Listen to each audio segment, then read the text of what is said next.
Saludos amigos de Repalabra, bienvenidos al podcast, el primer podcast que realiza repalabras.com, una plataforma fundada en Austin, Texas, hace ya 10 años, en el 2015, y hoy iniciamos con un invitado especial para hablar de economía, y obviamente uno de los temas importantes ahora junto con el tema de inmigración, y para eso tenemos un invitado especial que es Matías Ríos. Matías, buenos días.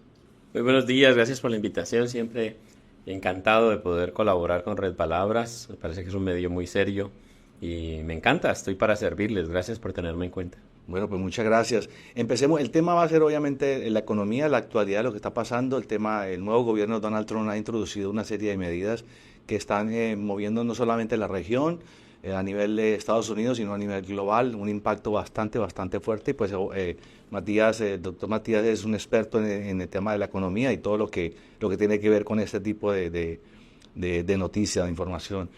Hay una frase aquí que me gustaría compartirla con ustedes, Matías. Dice, nunca tienes que iniciar un negocio solo para hacer dinero. Empieza un negocio para hacer una diferencia. La frase me la tomé de Forbes, de la revista Forbes, y es de María Forleo. ¿Qué piensas de esto? Pues yo estoy totalmente de acuerdo porque cuando uno crea una empresa, la prioridad debería ser cómo le agrego valor a la comunidad, cómo le resuelvo la vida a mis clientes, cómo les hago la vida más fácil, cómo les soluciono un problema concreto que tengan, cómo agrego valor, cómo agrego valor, cómo agrego valor. Esa debe ser la prioridad porque el tema de solo hacer dinero es un objetivo que puede llegar a conducir a tener un negocio que puede convertirse en efímero, en pasajero. A veces el negocio puede estar en una coyuntura donde haz de cuenta que hay un derrumbe y vas a vender tamales, pues todo el mundo te compra tamales, ¿no? Pero cuando pase el derrumbe, ¿qué? O sea, si tú no tienes una oferta de valor real, no puedes mantener los negocios en el tiempo, porque los clientes pagan, hacen compra y hacen recompra, es en función de que tú le estás solucionando algo concreto o le estás haciendo la vida más fácil. Por eso me parece muy importante la frase, porque tienes que pensar más en el mediano y largo plazo que en la inmediatez. Además, hay otro factor muy interesante en esto y es que si tú estás creando una empresa y tú decides exprimir esa empresa desde las etapas tempranas, voy a suponer mes 24, mes 36 de operación, porque realmente crear una empresa exitosa lleva tiempo. Yo diría que el primer año y el segundo año es totalmente exploratorio. Estás probando el portafolio, estás probando el servicio. Pero si tú te decides a solo exprimir la empresa y a que produzca dinero a como dé lugar, puedes olvidarte de cosas muy importantes que afectan el mediano y largo plazo de las empresas, como armar equipo, invertir, reinvertir en la empresa, porque una cosa es que tú vendas 100.000 y te quedaron 30.000 y qué alegría, me quedó el 30% de lo que vendí. La pregunta es a qué costo. ¿Estás tú trabajando ahí 60 horas por semana? ¿No tienes descanso? ¿Estás poniendo toda tu vida allí? ¿No te rodeas de nadie? ¿No delegas? ¿No reinviertes en la empresa, en tecnología, en recursos, en equipos, en maquinarias, para que tu empresa sea un negocio de mediano y largo plazo? Es decir, ¿estás proyectando tener un negocio a 10, 20 años o estás exprimiendo tu negocio este año sin pensar en el mediano y largo plazo? Pues muy bien, esa es la reflexión de Matías Ríos, un experto en negocios y otros puntos que vamos a tocar. Y la frase es, nunca tienes que iniciar un negocio solo para hacer dinero. Empieza un negocio para hacer una diferencia. Bien, con esto entonces vamos a darle paso a la entrevista. La entrevista está dirigida o conformada en una estructura de 10 minutos cada bloque.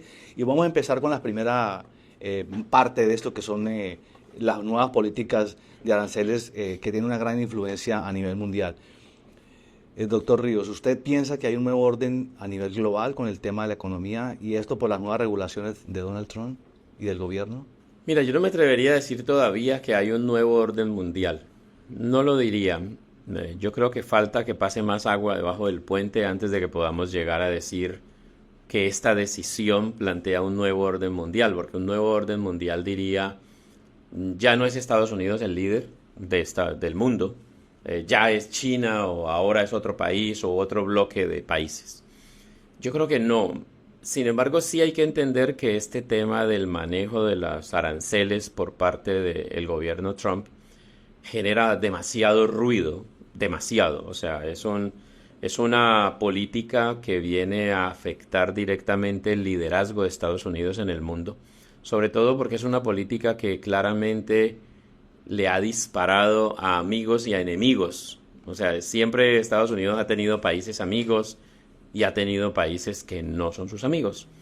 Y en este caso uno ve que por primera vez un gobierno americano le dispara por parejo al que tiene pendientes cuentas con él y al que no las tiene.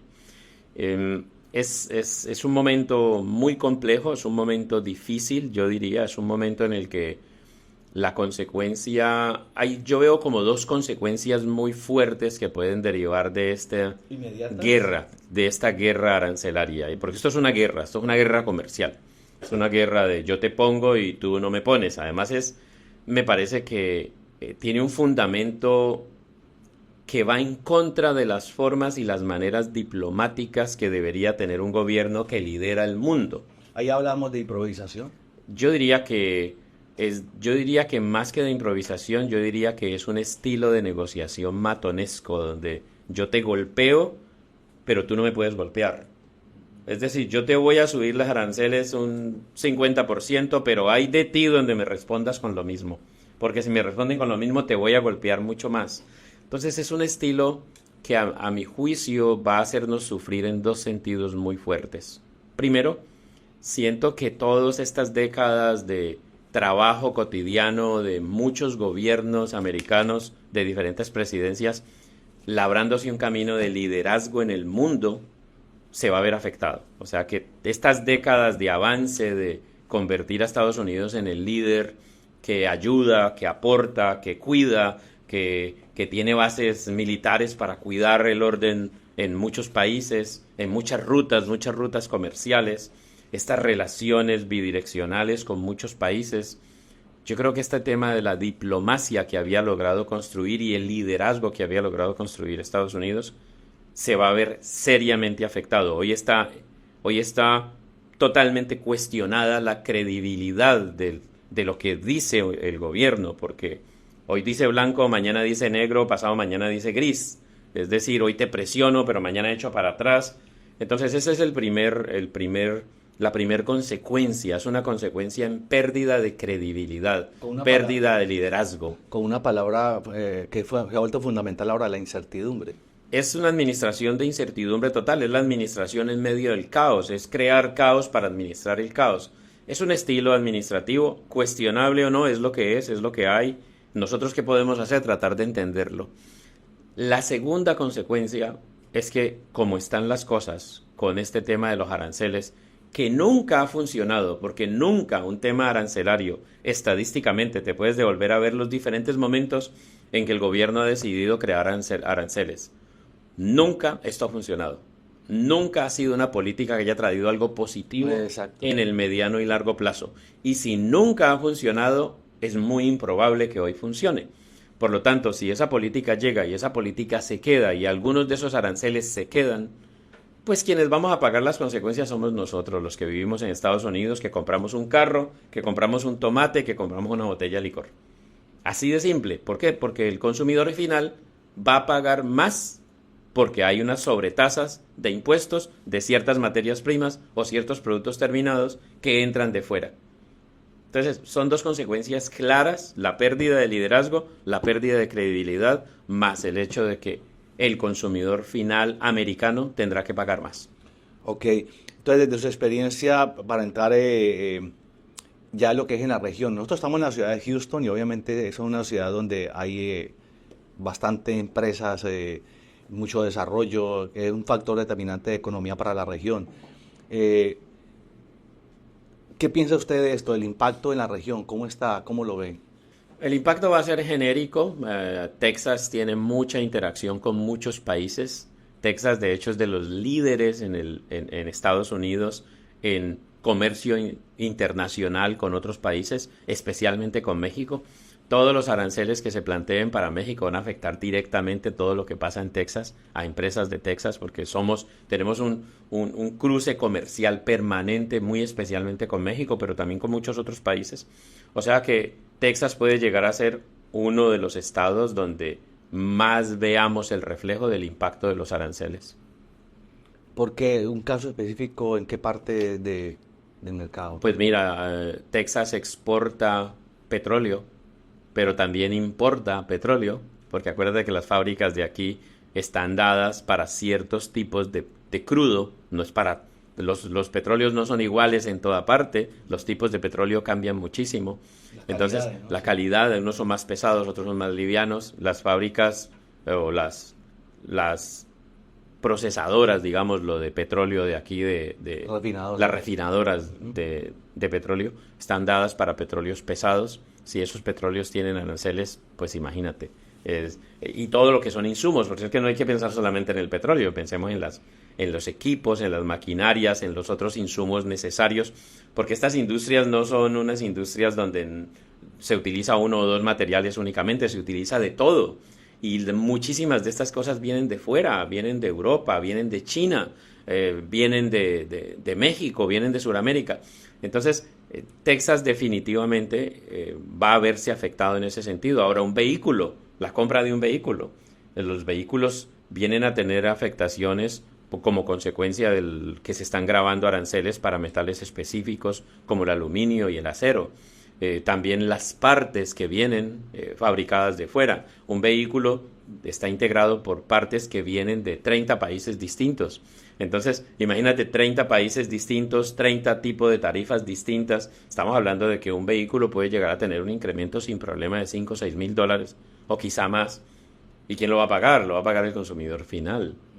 ¿Quién lo compra? ¿A quién beneficia? Teóricamente beneficia al gobierno porque capta esos dineros a manera de impuesto. Sí. Entonces sube el recaudo. Pero cuando miras esa subida del recaudo versus lo que termina causando en términos de inflación, en términos de incremento de precios, en términos de pérdidas de empleo, pues la relación coste-beneficio no da. No da. Hay una explicación, Matías. Si un vehículo, el constructor, por ejemplo, la General Motors o una compañía X que construye el vehículo, ¿ganaría lo mismo por construir el vehículo, por venderlo? ¿O el arancel directamente lo paga quien lo compra y la compañía sigue ganando utilidad? Pero la compañía tiene que seguir ganando, la compañía no tiene otra opción que subir los precios porque la compañía no puede trabajar a pérdida. Al final la compañía va a pagar más por los insumos, más por los repuestos, más por los metales y al final tiene que hacer su cálculo y tiene que aumentar el precio para seguir obteniendo un margen de contribución que le permita seguir pagando empleados, depreciación de equipos, marketing, porque él no puede decir yo asumo eso como empresa porque entonces la empresa no tiene futuro. Por eso es que todo este tipo de fenómenos terminan afectando directamente al consumidor final, porque las empresas tienen solo una opción, transferirle eso al precio final del producto.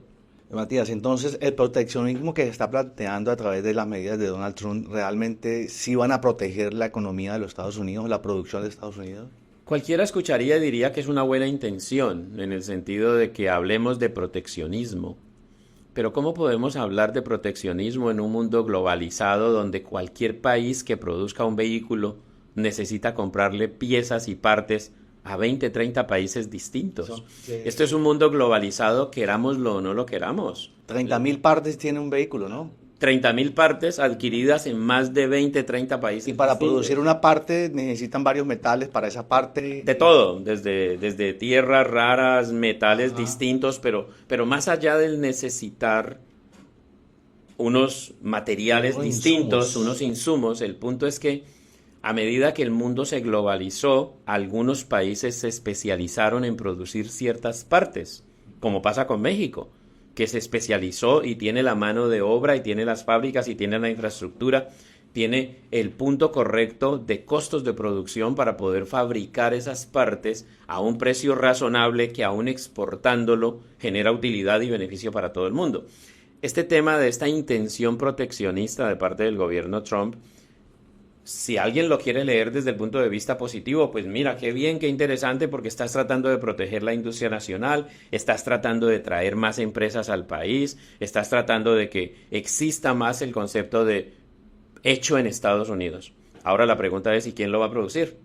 ¿Y dónde está la mano de obra? Si es que tenemos una tasa de desempleo real del 3%, eso quiere decir que eso es pleno empleo. ¿Y dónde está la gente que sabe hacer las cosas a mano? ¿Y dónde está...? Es decir, tener una fábrica significa tener personal que la opere, personal que sepa de eso. Aquí nosotros no tenemos esa gente, no hay el porcentaje de población desocupada Y cuando tú arrancas y dices, no, es que me voy a especializar en un área específica, pues tengo que entrenar a un ejército de personas en esa industria en particular. Y fuera de eso, seguimos siendo un país donde la gente gana alto. Y entonces, una cosa es que tengas la fábrica, otra cosa es que tengas la gente lista para poder producir, y lo otro es que sea viable financieramente pagarle a toda esta gente para producir dentro de Estados Unidos, donde los costos fijos son altos en arrendamiento, en seguros, en mano de obra. Entonces, suena muy bonito, protejamos, traigámonos las fábricas, pero la pregunta ¿es viable?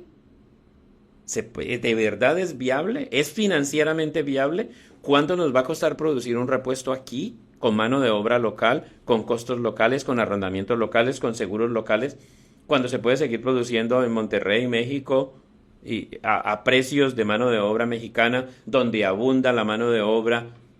Entonces, suena bonito, pero la pregunta es ¿cuál es el trasfondo? ¿Es realista? ¿Es funcional? ¿Se puede? ¿De verdad se puede lograr? Ok. Ahora, en medio de todo esto tiene que haber una parte positiva, ¿no? Vamos a hablar, como aterrizar el gran tema este a la región, a la localidad, a Houston, Dallas y Austin, ciudades en las que estamos nosotros incluidos prácticamente.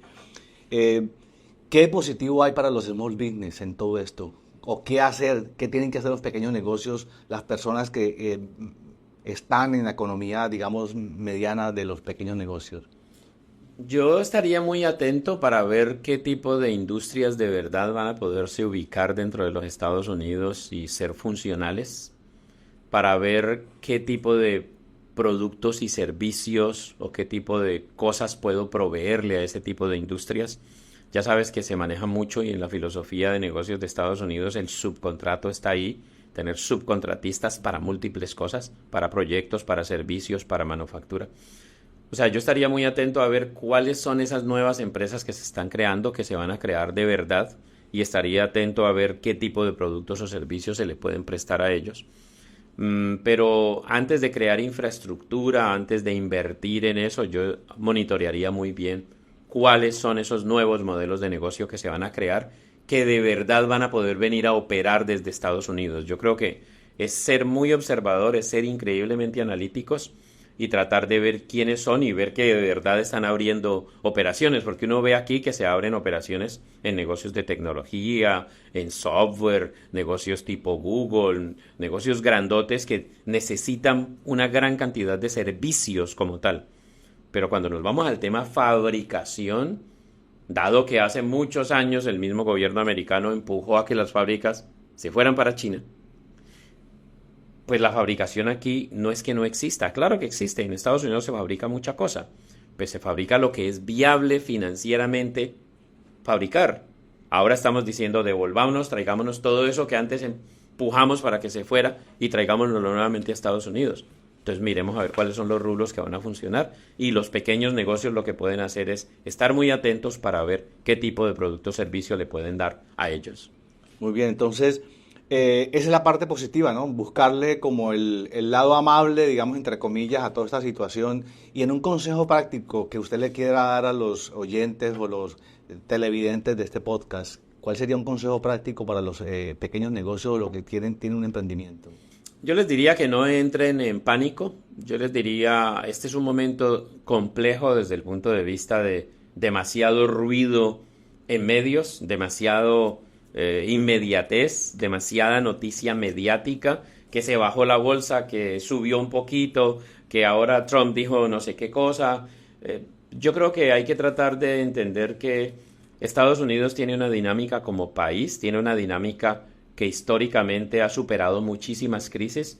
Hay que entender que este es un momento de transición. Vamos a tener un gobierno que tiene un estilo que ya se está viendo y ya sabíamos cuál era durante 4 años.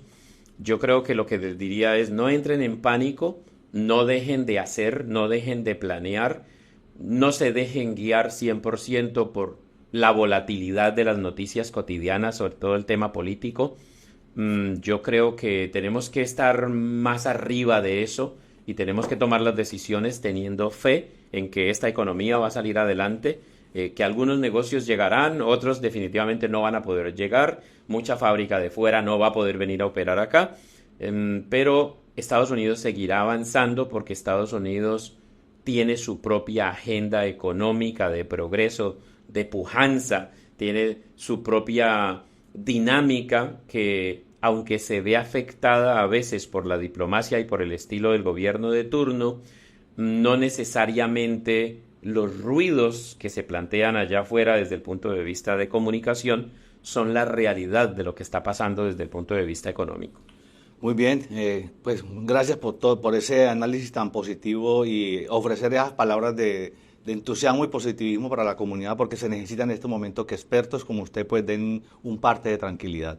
Yo también soy optimista, Red Palabra es una revista optimista y lo que queremos es llevar que las personas en medio de todo esto pues tengan tranquilidad y que sigamos adelante. ¿A dónde voy con el punto? Este libro se llama Enfoque de Águila. Este es el libro que recientemente publicó y pues lanzó al mercado Matías Ríos, el administrador de empresas. Y aquí se lo recomiendo a las personas que tienen pequeños negocios o que quieren emprender o que tienen ya un negocio y que quieren redireccionar por algún motivo, pues se lean este libro porque está excelente y yo me lo he leído y creo que me ha servido bastante y me va a servir mucho. Pero aquí en la página 139 del libro aparece una frase que me llamó mucho la atención y voy a preguntar, se lo voy a leer a Matías para que él nos amplíe el concepto cuando escribió esto. Dice: un caso clave para los emprendedores migrantes en Estados Unidos es la expansión hacia segmentos de mercado multiculturales. Dado que el país cuenta con una población diversa, existe una gran oportunidad para adaptar productos o servicios o grupos demográficos específicos. Sí, es muy interesante porque, por ejemplo, ponte a pensar, nosotros somos colombianos, ¿no?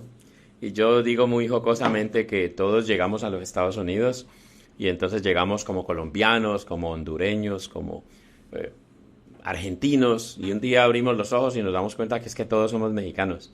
Y todos somos mexicanos, ¿por qué? Pues porque es que la gran mayoría de los latinos promedio pues son mexicanos. ¿Sí? Yo también me incluyo en ese mercado mexicano. Total, todos somos mexicanos. Y cuando ya vamos avanzando y vamos entendiendo mucho más la economía, nos damos cuenta que realmente todos estos hispanohablantes realmente pues somos latinos. ¿Sí? O sea, somos la comunidad latina en los Estados Unidos. ¿Qué pasa? Supón que un colombiano llega acá y dice, no, yo llegué a Houston y entonces, o llegué a Nueva York, o llegué a Florida, donde en Florida hay fácilmente 1 millón de colombianos o 600, 700 mil. Lo mismo en Nueva York, unos 600, 800 mil. Acá hay unos 120, 130 mil en Houston. Y entonces uno viene con su visión colombiana, ¿no? Entonces voy a montar una panadería colombiana. Y pues interesante, ¿no? La panadería colombiana pues tiene demanda y puede que ese nicho colombiano pues te va a demandar el producto o servicio. Pero ¿qué tal si en vez de crear una panadería colombiana creas una panadería mexicana? ¿Qué pasa, no? Pues resulta que estamos hablando de que hay 58, 60 millones de personas y el 70% son mexicanos. Hay mucha más demanda de panadería mexicana que de panadería colombiana, indudablemente. Entonces, cuando yo en el libro invito a las personas a que piensen de manera ampliada, les estoy diciendo, mira, en la mayoría de las ciudades grandes de Estados Unidos se hablan 100, 120, 140 idiomas. Eso implica que tienes muchos nichos y subnichos que puedes atender, no necesariamente solo el nicho tuyo, en nuestro caso como colombianos. Ese nicho como colombiano es un nicho restrictivo, pequeño. Cuando pienso de manera ampliada, puedo ir a surtir una cantidad de productos y servicios para gente de otra mentalidad, de otra cultura, de otro origen. Y esto permite que puedas trabajar ofreciendo productos y servicios nostálgicos. Vamos a suponer que tú eres colombiano, pero empiezas a vender molcajetes o vender rebozos, que son esa especie de chals que usan las mujeres en México. O supón que decides vender tacos en vez de vender arepas. Pues por supuesto es más estratégico vender tacos porque son más populares para más gente, más amplios que vender solamente las arepas. Entonces, la invitación en el libro, en esa página 139, es a pensar de manera ampliada. Si yo llego a un mercado tan amplio y tan diverso como Estados Unidos, aunque no debo dejar de pensar en que debo atender un nicho concreto, pues no tengo que pensar de manera tan restringida como que únicamente mi nacionalidad, mi nicho concreto donde me siento cómodo. Puedo ir a otros nichos y subnichos donde puedo atender de manera muy fluida otras necesidades, porque al final tu prioridad es hacer viable el negocio en el mediano y largo plazo. Esa es tu prioridad. ¿Y cómo lo voy a lograr? Pues tengo que pensar de manera estratégica. Muy bien, Matías. Vamos a entrar en el tema de su empresa, ¿no? Bixplan, una empresa que usted fundó, nos va a decir ahora el inicio y también se va a presentar lo que hace con esa empresa también. Tengo entendido que la influencia suya también es en Centroamérica, México, Sudamérica y por supuesto Estados Unidos, ¿no? Pero hablemos de Bixplan, esta compañía. Bueno, Bixplan es una firma de consultoría en la que estamos dedicados a apoyar a emprendedores que quieren arrancar negocios, sean emprendedores locales de los Estados Unidos o sean emprendedores migrantes. Tenemos un énfasis en emprendedores migrantes en el que les ayudamos a comprender la cultura de negocios de los Estados Unidos. Los productos o servicios que más nos piden son plan de negocios, que es la elaboración del plan de negocios que sirve para que la persona tenga una estrategia de mediano y largo plazo cuando está implementando nuevos negocios. Es como ese plan estratégico de crecimiento del negocio. Antes de que gastes la plata, antes de que la arriesgues, ten un plan. Que tengas dibujado a qué mercado voy a atender, a cómo voy a vender mi producto o servicio, cuáles van a ser mis productos o servicios principales, en qué zona geográfica me voy a mover, quién es mi cliente ideal, con qué costos fijos voy a trabajar, cuál es mi punto de equilibrio, cuál es la utilidad proyectada, cómo se va a distribuir la inversión. Todo eso lo responde un buen plan de negocios. Por eso es un documento que describe un negocio que se pretende iniciar o que ya inició en sus próximos 5 años de funcionamiento. Entonces, de eso se trata. Nos piden mucho planes de negocios. También nos piden planes de negocios para el Departamento de Inmigración, que es para aplicar a visas de inversión. Ahí va a tocar el tema también, el tema de inmigración, ¿no? Visas E1, E2, L1A, EB5, EB2 son diferentes visados a los que puede aplicar una persona para obtener la capacidad de emigrar, vivir y trabajar legalmente en Estados Unidos o incluso obtener residencia permanente con su familia. Y siempre el gobierno te dice, pues si va a crear un negocio o va a crear una actividad de negocio, pues muéstreme por qué me conviene, cómo va a afectar positivamente la economía local del lugar donde va a operar con su negocio. Y perdón que lo interrumpa. Bixplan tiene una firma de inmigración, de abogados de inmigración que está anexa para este tipo de temas, ¿no? Nosotros trabajamos con diversas firmas de abogados, no tenemos fees ni comisiones de nada. Nosotros te presentamos abogados conocidos, respetados, que sepamos que sean expertos en el tipo de aplicaciones a las que vas a ir. Exacto. Te presentamos al abogado, tú vas, haces tu negocio con el abogado, cuadras si todo coincide, le pagas para que él te represente y nosotros nos encargamos de ayudarte con la parte de planeación de negocios, orientación en negocios, definición de estrategias de negocio, seleccionar cuál negocio te conviene, en cuál negocio tienes mayor probabilidad de obtener la aprobación del visado o en cuál negocio tienes mayor probabilidad de poder de verdad vivir de ese negocio, porque no es solamente el tema de emigrar. Migrar es una cosa y cuando me aprueban pues ya estás viviendo acá, pero la pregunta es, ¿vas a lograr mantener a tu familia con ese negocio en particular? ¿Vas a lograr pagarte un salario sustancial para poderte estar tranquilo y avanzar con tu negocio? O sea, no, crear negocios es una cosa, obtener una visa de aprobación es otra cosa, ser exitosos y poder facturar y poder tener compra y recompra por parte de los clientes y superar el punto de equilibrio es otra cosa muy distinta. Ahí es donde se necesita estrategia de negocios, haber definido bien los parámetros del negocio en el que te vas a involucrar, haber hecho un análisis realista y funcional, haber elegido de manera correcta si el negocio en el que te estás involucrando está alineado con tu pasión, con lo que estudiaste, con lo que has trabajado, con tu experiencia laboral. En la medida en que el negocio que elijas esté alineado con las cosas que te apasionan, con lo que dominas, con lo que estudiaste, pues tienes mucho mayor chance de éxito. Uno no se debe involucrar en una actividad empresarial que porque a mi cuñado le va bien, tengo un compadre, tengo una comadre que ha sido muy exitosa en tal negocio, me voy a meter ahí porque me dijeron que eso deja tanta plata. No, tú te metes en un negocio porque te apasiona, porque lo dominas, porque lo conoces, porque tienes conocimiento técnico alrededor de él, porque tus experiencias laborales previas hacen clic con esa actividad en particular. Son estas variables las que incrementan dramáticamente el chance de éxito de un negocio en territorio americano. Ok, pues eso es lo que es Bixplan, ¿no? Hablábamos antes de comenzar la entrevista de que ¿por qué acudir a la firma de Bixplan para emprender este tipo de asesorías? ¿Quién es Matías Ríos? Bueno, yo soy colombiano, soy quinto hijo de 8 hermanos. Somos 8 hermanos y yo soy el quinto.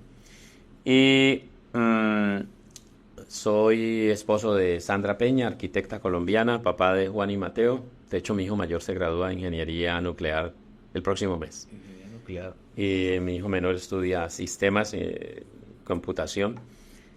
Y yo soy administrador de empresas especializado en negocios electrónicos con más de 30 años de experiencia ya en temas de emprendimiento y creación de negocios. Y nuestra firma pues se dedica a dar consultoría de negocios, a ayudar a que el chance de éxito de los emprendimientos sea alto. Que cuando te involucres en una actividad realista y funcional, después de haber hecho análisis detallados y proyecciones realistas, puedas tener un chance de éxito alto. Así que, ¿por qué ir con nosotros? Yo diría que tenemos el equipo. En nuestra oficina somos casi 20 colaboradores. Varios de ellos ya llevan 10, 12 años allí en la oficina trabajando. O sea que tenemos el equipo apropiado para poder dar orientación y acompañamiento, no solo en la etapa de definición de qué negocio involucrarte, que es como el antes, ¿no? Tienes 10 ideas, seleccionemos esta. O no tienes ninguna idea, hagamos lluvia de ideas y encontremos cuál es para ti. Sino que hacemos también el acompañamiento en el durante, que es la elaboración del business plan o la elaboración de una investigación de mercados o todos los análisis necesarios para poder volver una idea algo tangible. Pero también hacemos acompañamiento posterior, que es el acompañamiento en los procesos de implementación de los proyectos, de llevarlos a la realidad. O sea, ser gerente es una posición muy sola, porque uno no tiene mucho con quién debatir. Nosotros damos el acompañamiento. ¿Cuántos años lleva BizPlan? BizPlan lleva 15 años. 15 años. ¿Presencia en Centroamérica? ¿En qué países? Atendemos mucha gente de Honduras, de Costa Rica, de Guatemala, y atendemos muchas personas de México, Colombia, Argentina, Chile, Italia, España y muchos de acá de Estados Unidos. ¿De Centroamérica en qué mercados específicamente o la mayoría cuáles son? Honduras, Panamá y Costa Rica tienen acceso a visas E2. Ellos pueden crear pequeños negocios acá y migrar con sus familias. O sea, esos 3 países principalmente de Centroamérica porque tienen tratado de libre comercio que incluye las visas E2. Okay. ¿Y qué negocios, panaderías? Hay de todo, desde fábricas, empresas de servicios, negocios de comercio electrónico, negocios de marketing digital, generación de contenido, comercializadoras de productos, franquicias, muchas franquicias también atendemos, gente que está iniciando una franquicia y dice, hazme un plan de negocio realista y funcional para este proyecto. O sea, hay de todo, empresas, servicios, comercio, hay de todo. Pareciera que todo esto al hablarlo se ve lejano como por allá. ¿Qué tan práctico es esto, Matías? Pues es tan práctico que toda la gente lo está haciendo todo el tiempo. O sea, la gente viene, crea negocios todo el tiempo, toma una oficina como esta, tiene su escritorio, empieza a atender personas por cita u online. Gente que viene y crea un food truck, un carrito de comida, empieza a vender papas fritas, otro empieza a vender hamburguesas o tacos, o comida más especializada, brisket, por ejemplo, al estilo tejano. Gente que viene y crea una empresa de consultoría en marketing digital, una empresa en consultoría en impuestos. O sea que la mayoría son pequeños negocios, algunos de ellos son grandes negocios. Hemos tenido gente que han ido a invertir $30 millones en una fábrica, o negocios de 9, 10 millones de dólares. Pero la gran mayoría son negocios de 100, 150 mil dólares de inversión, 200,000. Muchos de ellos negocios de construcción. Hacen flipping houses o hacen servicios de remodelación y pintura para la industria de la construcción o enchapes de pisos. O sea, son múltiples las categorías de negocios que se dan, múltiples, y sinceramente la gran mayoría de estas personas está haciendo, o sea, como que se asesoran bien, tienen su contador, tienen su abogado corporativo, tienen su abogado de inmigración, nos tienen a nosotros como consultores de negocios, analistas financieros y quienes hacemos los planes de negocios, pero la gente viene y lo hace de una manera muy práctica. Estamos hablando de que si vas a crear negocio en Bogotá o en Buenos Aires, o si vas a crear negocio en Madrid, pues empezar negocio en Estados Unidos se parece, simplemente es un mercado que tal vez no dominas tanto como el mercado donde naciste, pero al final se parece porque igual es ir a la Secretaría de Estado, crear una empresa, tener la empresa legalmente constituida, abrirle cuenta de banco, legalizar cómo poder recaudar tarjetas de crédito y luego buscar cliente ideal, mandar cotizaciones, hacer exposiciones de producto o servicio, mostrarte, dejarte ver en el mercado, hacer networking. Son principios que todos usamos en Bogotá o en Buenos Aires o donde sea. Ok, Matías Ríos, pues entonces ya estamos llegando al final del podcast, pero yo quiero recomendar el libro, Enfoque de Águila. Matías es catedrático de universidades. Hablemos un poco de esto de parte de la docencia. Bueno, yo fui profesor de la Universidad ICESI en Cali, de la Universidad Javeriana en Cali. Colombia, ¿no? Cali, Colombia, sí, Cali, Colombia. Allá fui profesor universitario muchos años. Me encanta, siempre enseñé negocios, enseñé planes de negocios, emprendimiento, creatividad empresarial. Y he trabajado durante mucho tiempo con el SBDC de la Universidad de Houston, acá también, que es un centro dedicado a formación para empresarios.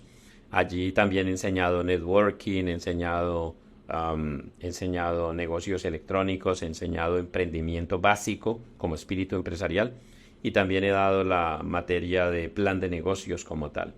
Entonces, digamos que hay mucho recorrido. A mí me encanta la docencia. Mi primer carrera fue maestro. Yo me gradué en un colegio pedagógico y allá tuve la oportunidad de ver muchas materias de docencia y luego ya ejercí pues en universidades. Me encanta la docencia, me encanta enseñar, me encanta distribuir conocimiento y por eso existe este libro.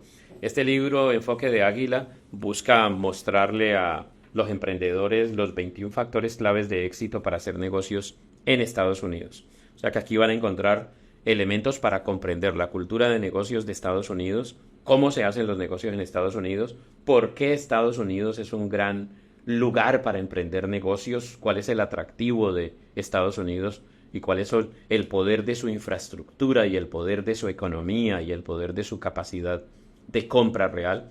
Y también van a encontrar una gran cantidad de elementos en los diversos capítulos sobre cómo gerenciar estratégicamente tu negocio, cómo pensar en escalarlo, incluso cómo pensar el día en que lo vas a dejar ir, cuándo dejar ir tu negocio, cuál es el momento de soltarlo en herencia. Soltarlo. Puede ser en herencia a tus hijos, que es un asunto absolutamente accidental, y aquí lo digo, porque que tú desarrolles un negocio exitoso y que luego tus hijos quieran manejar tu negocio es un tema de accidente, no es lo más normal. Si eso pasa, maravilloso. Si le puedes ceder el delegar tu negocio a tus hijos, maravilloso.